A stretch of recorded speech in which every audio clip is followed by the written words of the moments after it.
Iya, kasus yang ada antara Indonesia dan Tiongkok ini merupakan bisa dikatakan serpihan kasus dalam konflik besar dalam negara-negara yang ada di Laut Cina Selatan, begitu ya Pak Alex. Tapi kalau misalnya kita menyimak kembali pernyataan Tiongkok yang menyatakan bahwa tidak keberatan terhadap klaim Indonesia terhadap Natuna. Nah, kita ingin tahu sebetulnya bagaimana kacamata Tiongkok melihat status Natuna itu milik siapa?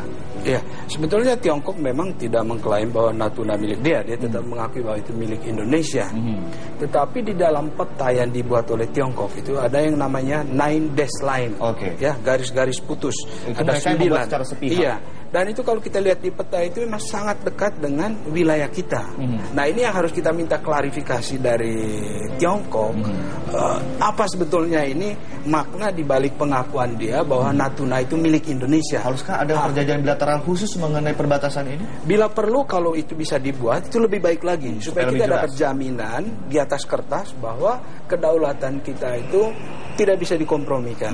Dan kita harus tegas dengan hal itu. Kalau bisa dikukuhkan dengan perjanjian bilateral dengan Tiongkok, lebih baik lagi.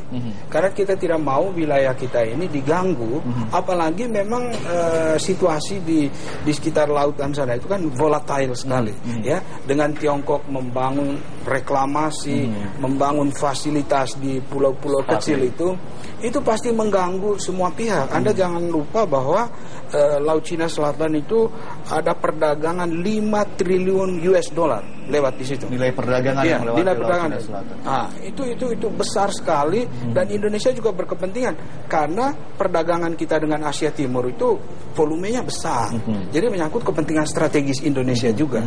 Karena itu Indonesia harus secara cerdas menangani masalah ini pada 2 level. Baik. Bargaining kita di ASEAN harus kita tetap pertahankan, ya, karena Indonesia bisa menjadi penengah Tiongkok dengan 4 negara klaiman yang lain, Filipina, Vietnam, Brunei dan Malaysia.